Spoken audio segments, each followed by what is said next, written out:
Viridian, The Green Guide. By Clouds. My head in the clouds not coming down. Read by Shadow 5.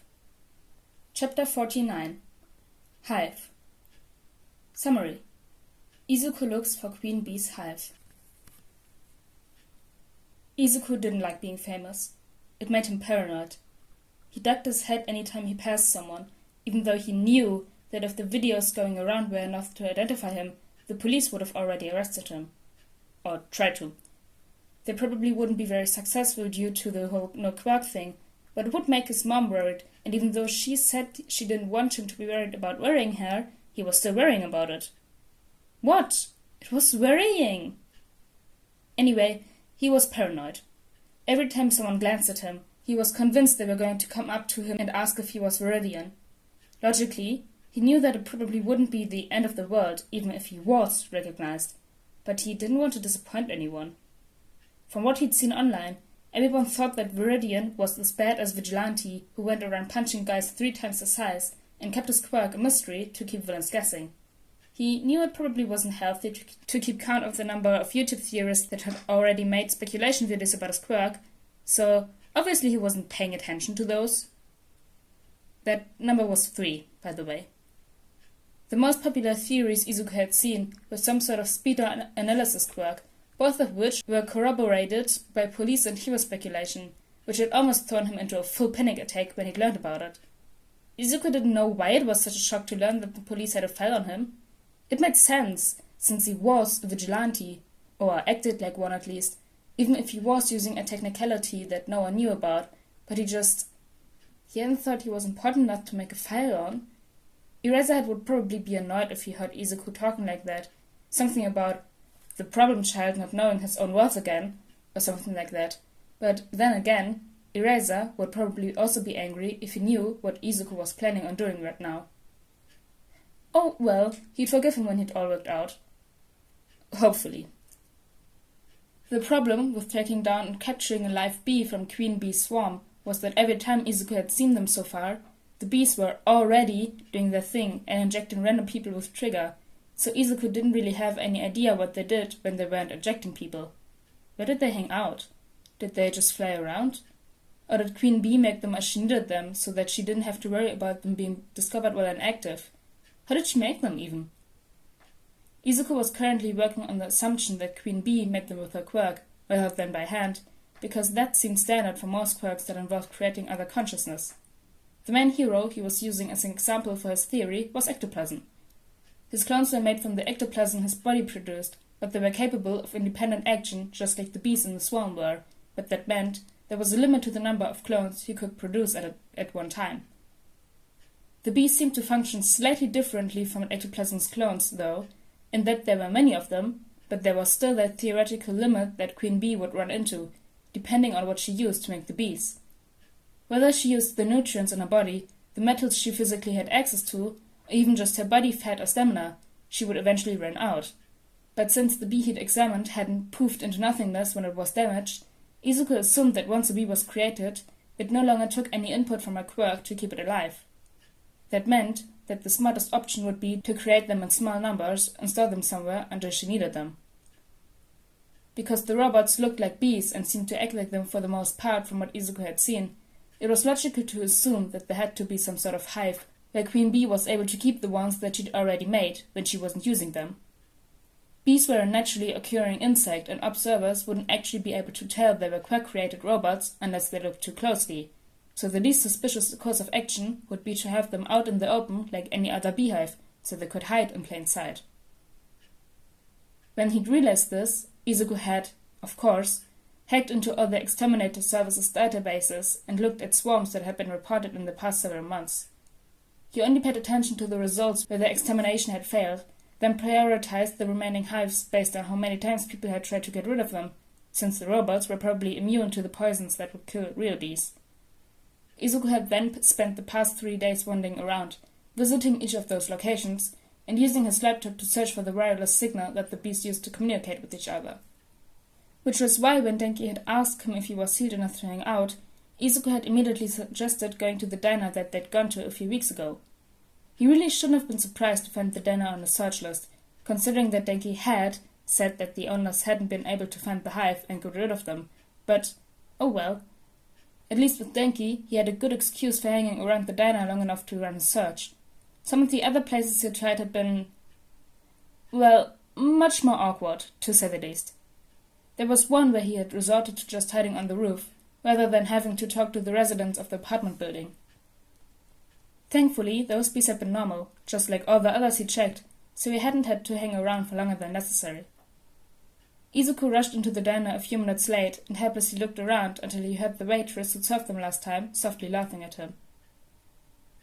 "Oh, I'm sorry." Izuku clutched his laptop bag closer to his chest and tried to look as small as possible, memories of Kacchan's laughter echoing in his head. Your name's Kotaku, right? I'm just supposed to be meeting a friend. He's... Well, you know who he is, obviously. He comes here a lot, but... I'm gonna cut you off there. Kaku rolled her visible eye. The float's over there. Izuku looked where she was pointing and almost melted in relief when he saw Denki waving at him with a huge grin on his face. Thank you so much. I'm so sorry to bother you. Kaku nodded softly as he ran over to Denki, who pushed a milkshake toward him as soon as he sat down. Hey, I already ordered for you. I hope you like raspberry. I wanted to get you something as sweet as you are. Izuku laughed and rolled his eyes. Your pickup lines are getting better. Not by much, but still, I guess it's an improvement?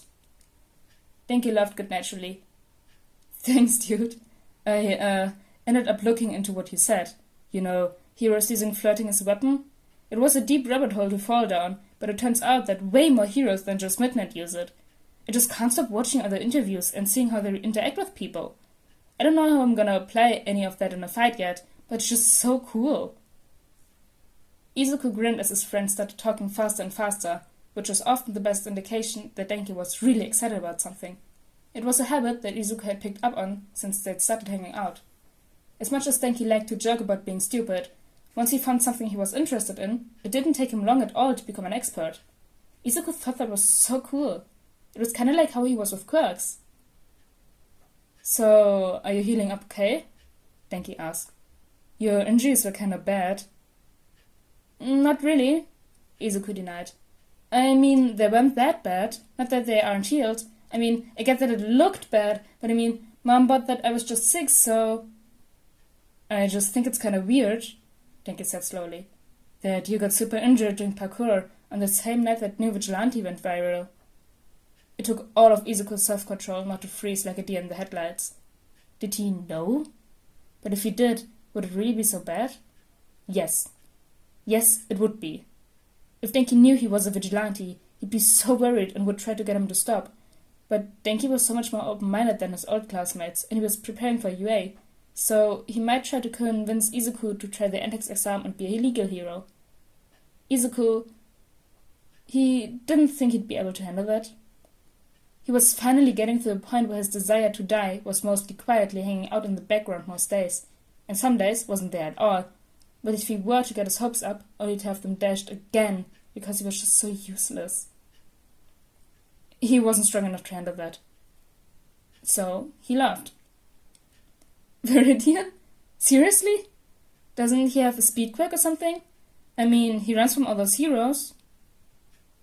That's the thing though, dude, Denki said. Nobody actually knows what his quirk is.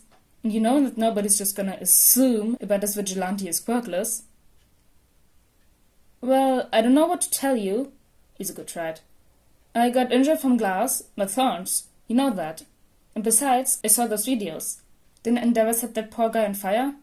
He probably ended up in the hospital or something like that, but with mostly mild burns. Denki frowned. I guess I hadn't really thought about that. Sorry. Izuku inwardly sighed in relief, but figured it'd be best to distract him from that train of thought before he could find the holes in Izuku's excuses.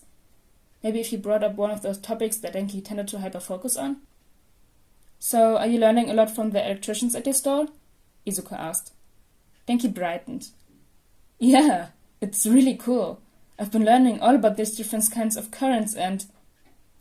Izuku smiled slightly and took out his laptop as Denki started to ramble. Sorry, I forgot to do this one assignment and due today. Do you mind if I work on it while we talk? No problem. Denki gave him a thumbs up, and Izuku booted up his computer as his friend started to rumble again.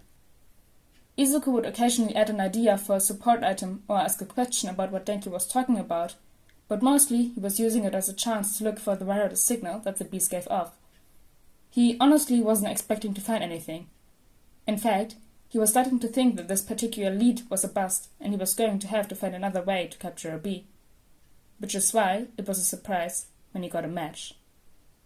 Izuku's eyes widened slightly, and he managed to pass it off as being surprised by something Denki had said, but his mind was racing as he looked around the diner. Now that he was looking for them, it was easy to see the slight movement in the upper corners of the room, where small numbers of the robotic bees were hanging out, which wasn't normal behavior for real bees. Izuku let out a slow breath. He'd found the hive.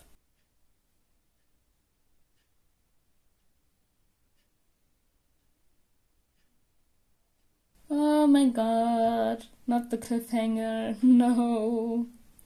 Oh my gosh, I'm really excited for next chapter, because I can't really remember what happens next, so it's a surprise for me too.